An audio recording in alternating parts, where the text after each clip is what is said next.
Cześć. Ustawiając kopie zapasowe baz danych u klientów, bardzo często spotykamy się z pojęciem PITR. Z angielskiego Point in Time Recovery oznacza przywrócenie bazy danych do konkretnego punktu w czasie. Kiedy mamy do czynienia z bazą MySQL lub MariaDB, musimy pamiętać o archiwizowaniu logów transakcyjnych.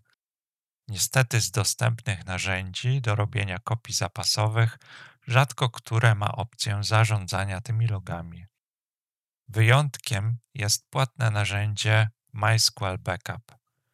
Kiedy jednak używamy darmowych odpowiedników, takich jak MySQL Dump, Extra Backup czy Maria Backup, to dokumentacja wskazuje nam tylko, jak użyć tych logów, które nigdzie nie są archiwizowane. Dzisiaj pokażę Wam, jak archiwizować logi w taki sposób, żeby ten proces można było łatwo zautomatyzować. Mamy przygotowany serwer o nazwie Ubuntu 01 z zainstalowaną bazą danych MariaDB w wersji 10.6. Jako narzędzie do wykonania kopii zapasowych użyjemy Maria Backup. Maria Backup jest natywnym narzędziem do tworzenia plikowych kopii baz danych MariaDB.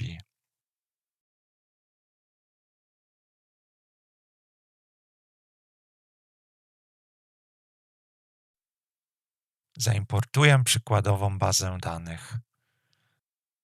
W MariaDB i MySQL logi transakcyjne dla silnika InnoDB domyślnie są wyłączone. Włączmy je.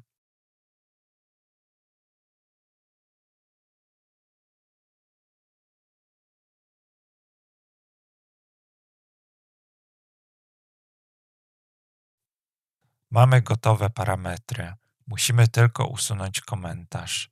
Logi binarne, bo tak w tych bazach nazywamy zapis transakcji, do działania wymagają dwóch parametrów: ID serwera oraz nazwy, która może być podana z lokacją przechowywania. Jeśli nie podamy ścieżki, to logi binarne znajdziemy w Data Directory. Restartujemy bazę i sprawdzamy katalog.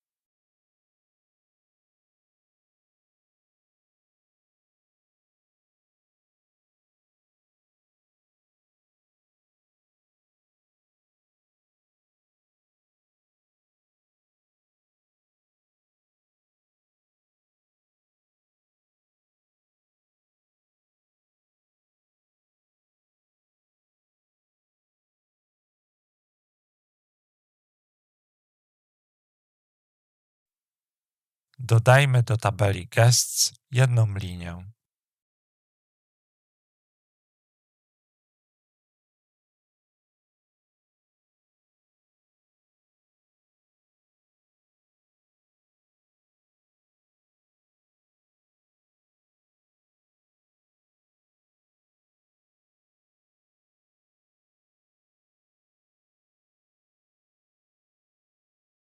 Insert jest zapisany jako transakcja i w logu, który jest plikiem binarnym, zobaczymy go domyślnie jako tekst.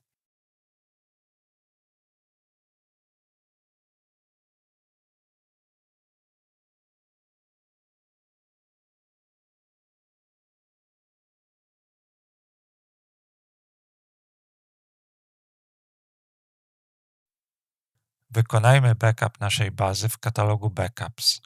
Najprostsza składnia Maria Backup wygląda następująco. Parametr backup, bo chcemy zrobić kopię zapasową. Podajemy miejsce docelowe, dla przykładu backups full 01 oraz użytkownik. Autoryzacja jest wymagana, ale łączymy się przez plik socket bez hasła.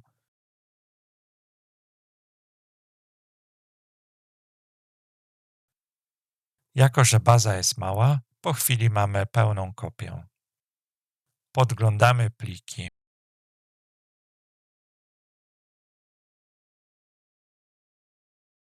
Nigdzie nie ma logów binarnych. Przeglądając dokumentację, nie znajdziemy żadnego parametru, który by pozwolił na umieszczanie zapisu transakcji w tym katalogu. Mamy za to plik extra backup binlog info, w którym znajdziemy nazwę pliku oraz pozycję ostatniej transakcji wykonanej przed backupem. Niech nas nie dziwi nazwa pliku, bo Maria Backup to zmodyfikowany extra backup od Percony. Tę samą informację znajdziemy w logu powyżej, oczywiście o ile go zapiszemy. Dodajemy 2 kolejne transakcje i robimy kolejny pełny backup.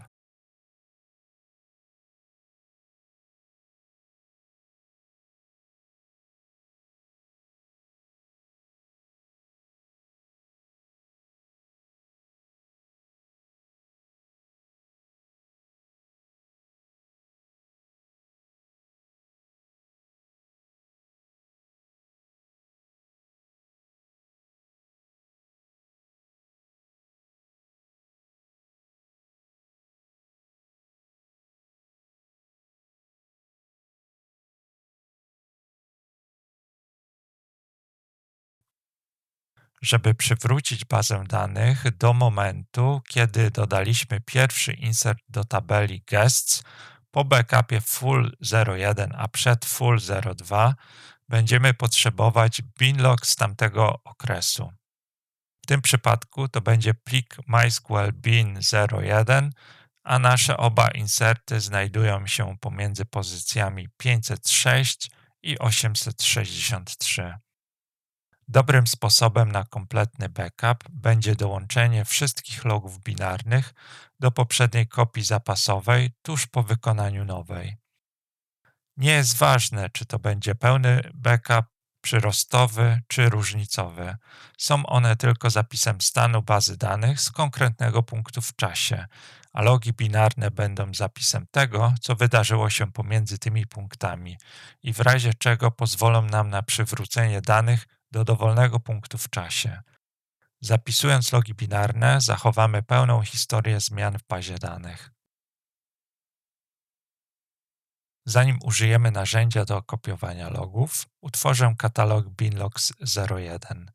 Nazwałem go 01, bo logi, które skopiuję, mają sens tylko z poprzednim backupem. Po zrobieniu drugiego backupu w bazie jeszcze nic się nie zmieniło. Wejdę jeszcze do bazy danych i ustawię hasło dla użytkownika root.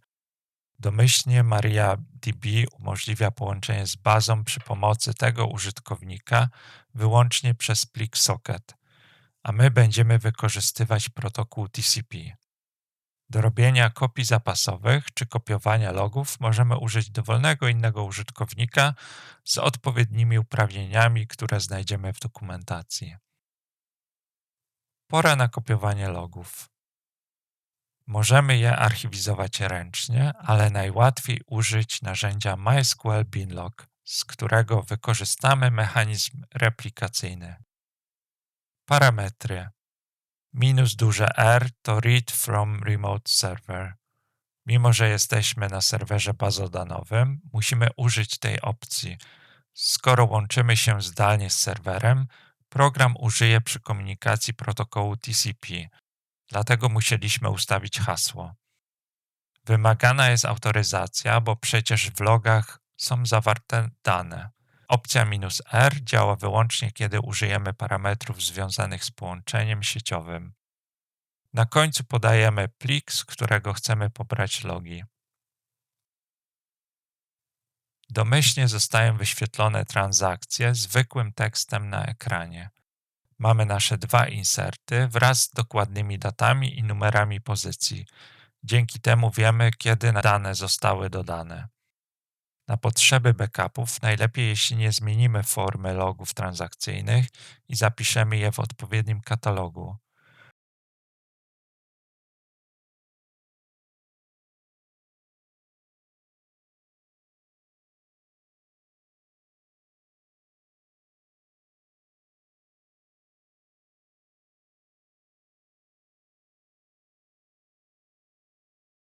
Do tego służą opcje Raw oraz Result File wraz z katalogiem.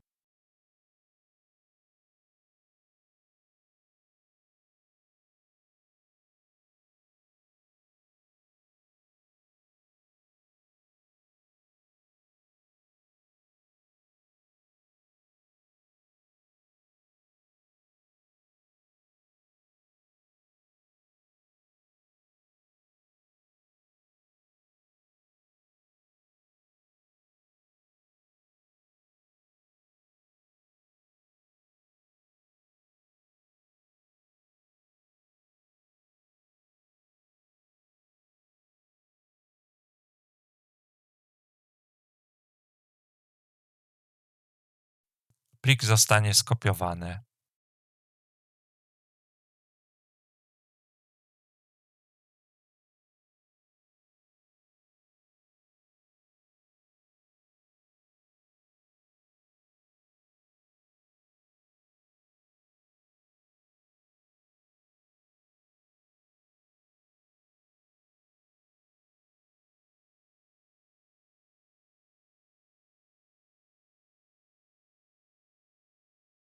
Gdy go podglądamy, widzimy, że jest aktualny. Całą komendę łatwo oskryptować, ale co jeśli mamy więcej niż jeden log binarny? Możemy sprawdzić plik początkowy i ostatni w dwóch ostatnich backupach. Następnie wymienić wszystkie po kolei, oddzielając spacją. Możemy też użyć opcji toLastLog i wskazać plik z przedostatniego backupu, który odczytamy z pliku extra backup binlog info. Wtedy zostaną skopiowane wszystkie nowsze pliki, włącznie z tym wskazanym.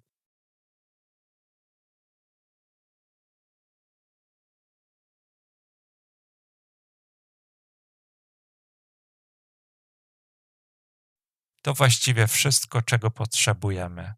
Trzymajcie się, cześć.